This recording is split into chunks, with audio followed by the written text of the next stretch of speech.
এগৰাকী মহিলা ইন্সপেক্টৰ এজন কনিষ্টবল আৰু এজন চালকৰ সৈতে গাড়ীখনত বহিল। তীব্ৰ ৰ'দত ৰাস্তাটোৰে জীপখন দৌৰিবলৈ ধৰিল। যাত্ৰাটোৰ ক্লান্তি সকলোৰে মুখত স্পষ্ট হৈ পৰিছিল। দুপৰীয়া আছিল, সকলোৰে পেটটো খালী আছিল আৰু আগলৈ এটা দীঘলীয়া ৰাস্তা বাকী আছিল। তেতিয়া ইন্সপেক্টৰগৰাকীয়ে ড্ৰাইভাৰজনক ক'লে, কাষত হোটেল দেখা পালে গাড়ীখন ৰখাই দিবা।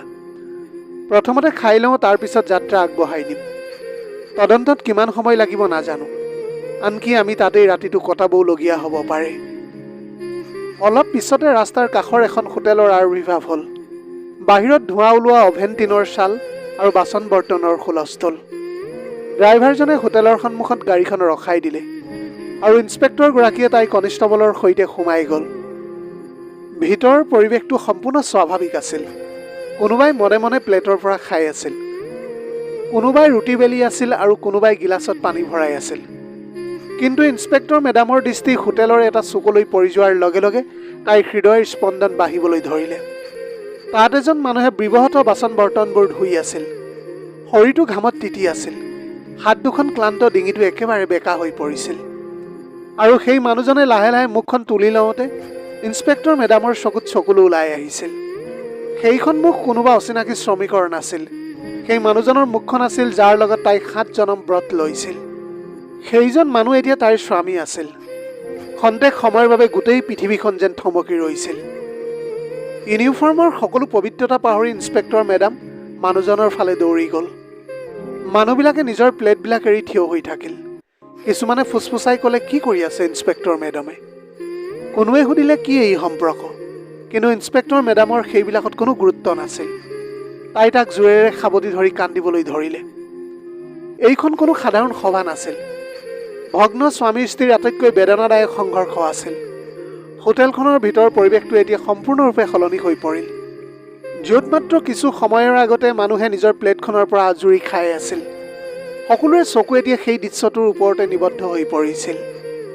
ইউনিফৰ্ম পিন্ধি সদায় কঠোৰতা আৰু আত্মসন্মানৰ আৰ্হি বুলি গণ্য কৰা এগৰাকী মহিলা পৰিদৰ্শকে সকলোৰে সন্মুখত কান্দি কান্দি হোটেলৰ এটা চুকত থিয় হৈ বাচন বৰ্তন ধুই থকা এজন মানুহক সাবটি ধৰিছে বুলি কোনেও বিশ্বাস কৰিব পৰা নাছিল। ইন্সপেক্টৰ মেডামৰ চকুৰ পৰা চকুলো বৈ আহিছিল, যেন তাইৰ হৃদয়ৰ পৰা এটা শতিকাৰ পুৰণি বোজা এটা উঠাই লোৱা হ'ল। তাইৰ মাতটো সমনীয়া মাজেৰে ভাঙি গ'ল আৰু তাই মৃদুভাৱে ক'লে যে, এইবিলাক কি? এইটো অৱস্থাত আপুনি ইয়ালৈ কেনেকৈ আহিল? তোমাক দেখি এতিয়া মোৰ একেবাৰে উশাহ নিশাহ বন্ধ হৈ গ'ল। এই দিনটো কিয় চাব লগা হ'ল মোৰ বাবে? দুখ, প্ৰশ্ন আৰু অসহায়তা তাইৰ চকুত এতিয়া স্পষ্ট হৈ পৰিছিল। তাইৰ সন্মুখত থিয় হৈ থকা মানুহজন লাজ আৰু অনুশোচনাত মুখখন বেকা হৈ হাতৰ পৰা চাবোনৰ ফেন টোপাল টোপালকৈ ওলাই আহি মাটিত পৰিছিলহি। তাই তেতিয়া লাহেকৈ ক'লে যে, মোৰ দুখটো কি আছিল? সকলো হেৰুৱালোঁ, আমাৰ সম্পৰ্কও ভাঙি পেলালোঁ। আমাক পৃথক কৰা দেৱালখন মই নিৰ্মাণ কৰিছিলোঁ। আৰক্ষী বিষয়া এজনৰ চকু দুটা এতিয়া ডাঙৰ হৈ গ'ল। তাইৰ হৃদয়ত বিষ আৰু খঙৰ ঢৌ উঠিছিল। চকু পানীবোৰ দ্ৰুতগতিত বৈ আহিবলৈ ধৰিলে। তাই তাৰ কান্ধত ধৰি কঁপি কঁপি ক'লে যে, আপুনি কি কৰিলে এইবিলাক জানেনে? মই আপোনাক সদায় মোৰ শক্তি বুলি গণ্য কৰি আহিছিলোঁ। মই আপোনাক মোৰ সমৰ্থন বুলি গণ্য কৰিছিলোঁ। আপোনাৰ কঠোৰ পৰিশ্ৰম আৰু ত্যাগক মোৰ সফলতাৰ কাৰণ বুলি মই গণ্য কৰিছিলোঁ। আজি যদি ইউনিফৰ্ম পিন্ধি মই থিয় হৈ আছোঁ, তেন্তে মোৰ নহয়, এয়া তোমাৰ কষ্টৰ জয়। কিন্তু তুমি মোক তোমাৰ বিৰুদ্ধে বুলি গণ্য কৰিছিলা। তুমি মোক নিজৰ হাতেৰে ঠেলি দিলা। তাই এতিয়া নিমাত আছিল যদিও সেই মৌনতাই প্ৰতিটো হৃদয়ৰ প্ৰভাৱ পেলাইছিল।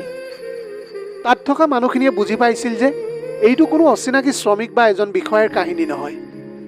স্বামী স্ত্ৰীৰ মাজত হোৱা গভীৰ ভুল বুজাবুজি আৰু ভগ্ন সম্পৰ্কৰ যন্ত্ৰণাদায়ক সাক্ষ্য আছিল। মানুহজনে কান্দিবলৈ ধৰিলে। তেতিয়া মই যদি বুজিলোহেঁতেন যে তোমাৰ অগ্ৰগতি মোৰ বাবে পৰাজয় নহয়, সেয়া মোৰ আচলতে জয়হে আছিল। তোমাৰ মৰ্যাদা যে মোৰ সন্মান, সেই কথা মই চাব পাৰিলোহেঁতেন। কিন্তু মোৰ নিজৰ চিন্তা আৰু নিজৰ ইগৰ দ্বাৰা অন্ধ হৈ পৰিছিলোঁ মই। আৰু এতিয়া তাৰ ফলস্বৰূপ চোৱা, আজি মই ইয়াত থিয় হৈ মানুহৰ বাচন বৰ্তন ধুই নিজৰ চকুত পৰিছোঁ। আৰক্ষী মেডামৰ চকু দুটা তেতিয়াও তিতি আছিল যদিও তাইৰ মাতটো দৃঢ় হৈ আছিল। তাই তাক জোৰেৰে ধৰি ক'লে, নাই, তুমি সকলো হেৰুৱাই পেলোৱা নাই। তুমি মোক এৰি থৈ গৈছা, কিন্তু মই তোমাক কেতিয়াও এৰি যোৱা নাছিলোঁ। মই কেতিয়াও তোমাক মোৰ হৃদয়ৰ পৰা পৃথক কৰাই নাছিলোঁ। আজিও মই তোমাৰ কাষতে থিয় দি আছোঁ। এইবাৰ তোমাক মই এৰি যাবলৈ নিদিওঁ। পৰিস্থিতি যিয়েই নহওক, মই তোমাক আকৌ ধৰি ৰাখিম, কাৰণ তোমাৰ অবিহনে মোৰ পৃথিৱীখন আধৰুৱা। সেইটো মুহূৰ্তত হোটেলৰ সকলোৱে বুজি পালে যে এয়া সাধাৰণ সাক্ষাৎ নহয়, বৰঞ্চ স্বামী স্ত্ৰীৰ সম্পৰ্কৰ আটাইতকৈ গভীৰ আৰু বেদনাদায়ক স্তৰবোৰ সকলোৰে আগত প্ৰকাশ পাইছে। এই সাক্ষাৎটো হৈছিল দুটা পৃথক হৃদয়ৰ মাজত, যাৰ মাজত ভুল বুজাবুজিয়ে এখন দেৱাল নিৰ্মাণ কৰিছিল, আৰু আজি সেই দেৱালখন চকুলোৰে বৈ আহিছিল। ইন্সপেক্টৰ মেডামৰ চকুৰ পৰা চকুলো একেৰাহে বৈ আহিছিল। তাই তেতিয়াও মানুহজনৰ মুখলৈ চাই আছিল। প্ৰতিটো চাউনি যে অতীতৰ ৰাস্তাবোৰত বিচৰণ কৰি আছিল সেয়া স্পষ্টকৈ ধৰিব পৰা গৈছিল। তাইৰ তেতিয়া মনত পৰিল কেনেকৈ সিহঁতে এবাৰ একেলগে এটা সপোনৰ ঘৰ সাজিছিল। তেওঁলোকৰ হৃদয়ত আস্থা আৰু সমৰ্থন থকাৰ সময়ত কেনেকৈ সৰু জুপুৰি এটাও ৰাজপ্ৰসাদ যেন লাগিবলৈ ধৰিছিল। এতিয়া আনৰ বাচন ধোৱা মানুহজনে এই সময়ত তাইৰ সপোনৰ সংগী আছিল। সন্ধিয়া ক্লান্ত হৈ উভতি আহিলে তাইৰ মুখত হাঁহি এটা আনি কৈছিল, তোমাৰ পঢ়া শুনাৰ খৰচ যিমানেই নহওক কিয় মই বহন কৰিম, কাৰণ তোমাৰ সপোন মোৰ সপোন। কিন্তু সময়ৰ লগে লগে পৰিস্থিতিবিলাক সলনি হৈ গ'ল। তাই ইন্সপেক্টৰ পদবী লাভ কৰাৰ লগে লগে স্বামীৰ হৃদয়ত বিষৰ যন্ত্ৰণা বাঢ়িবলৈ ধৰিলে। মানুহে নিজৰ ঘৰলৈ আহি তাইক অভিনন্দন জনোৱাৰ লগতে সকলোৱে তাইক সন্মান কৰিছিল। সকলোৱে তাইক নামেৰে মাতিছিল, চেলুট কৰিছিল, আৰু লাহে লাহে তাইৰ স্বামীৰ অনুভৱ হ'বলৈ ধৰিলে যে সম্পৰ্কটোত তেওঁৰ আৰু কোনো গুৰুত্ব নাই। ইন্সপেক্টৰ মেডামে তেওঁক কেতিয়াও তুচ্ছ জ্ঞান কৰা নাছিল। তাই সদায় কৈছিল, আজি যদি মই কিবা এটা হৈছোঁ তেন্তে এই কষ্টৰ ফল তোমাৰ বাবেই হৈছে। তোমাৰ ত্যাগৰ বাবেহে আজি মই ইয়াত থিয় দিছোঁ। কিন্তু হৃদয়ৰ ভুল বুজাবুজি ইমানেই গভীৰ হৈ পৰিছিল যে তেওঁ শুনা একেবাৰে বন্ধ কৰি দিছিল। আৰু তাৰ পিছত এদিন এনেকুৱা এটা ঘটনা ঘটিল যিটো ইন্সপেক্টৰ মেডামে কেতিয়াও ভবা নাছিল। স্বামীয়ে তাইৰ পৰা বিচ্ছিন্ন হোৱাৰ সিদ্ধান্ত ল'লে। তেওঁ ক'লে যে তেওঁ আৰু এনে এগৰাকী পত্নীৰ লগত থাকিবলৈ নোৱাৰিব, যিয়ে নিজৰ ইউনিফৰ্ম পিন্ধি আনৰ দৃষ্টিত ইমানেই বিশিষ্ট হৈ পৰিব যে তেওঁৰ সন্মুখত তেওঁৰ সকলো চিনাকি হেৰুৱাব। ইন্সপেক্টৰ মেডামে সকলোৰে বুজাবলৈ চেষ্টা কৰিলে। হাত ভাঁজ কৰি তাই ক'লে যে এই প্ৰমোচন মোৰ নহয়, আমাৰহে। তোমাৰ অবিহনে মই একো নহয়। কিন্তু অহংকাৰ আৰু ভুল বুজাবুজিয়ে তেওঁৰ কাণ দুখন বন্ধ কৰি দিলে। বিশ্বাস আৰু প্ৰেমৰ ওপৰত নিৰ্মিত সম্পৰ্কটো ছিন্ন ভিন্ন হৈ পৰিল। দুয়ো এতিয়া বিচ্ছেদিত হৈ পৰিছিল। ইন্সপেক্টৰগৰাকীয়ে তাইৰ যন্ত্ৰণা দমন কৰি নিজৰ কৰ্তব্য পালন কৰিলে। অন্য হাতেদি স্বামীয়ে বেলেগ এটা জীৱন গঢ়াৰ চেষ্টাত আঁতৰি গুচি গ'ল। কিন্তু ভাগ্যৰ পৰিকল্পনাটো অন্যহে কিবা আছিল, আৰু আজি বছৰ বছৰ পিছত ভাগ্যই তেওঁলোকক পুনৰ মুখামুখি কৰিলে। এফালে ইউনিফৰ্ম আৰু সন্মানেৰে ভৰা আৰক্ষী বিষয়াজন, অন্য হাতেদি ভগ্ন আশা আৰু অনুশোচনাৰ বোজাত ভোগা স্বামীয়ে আনৰ বাচন বৰ্তন ধুই আছিল। সকলো মানুহে তেতিয়াও মনে মনে থিয় হৈ আছিল। কিন্তু সকলোৰে চকুত এটাই প্ৰশ্ন আছিল, এই ভগ্ন সম্পৰ্কটো মেৰামতি হ'বনে?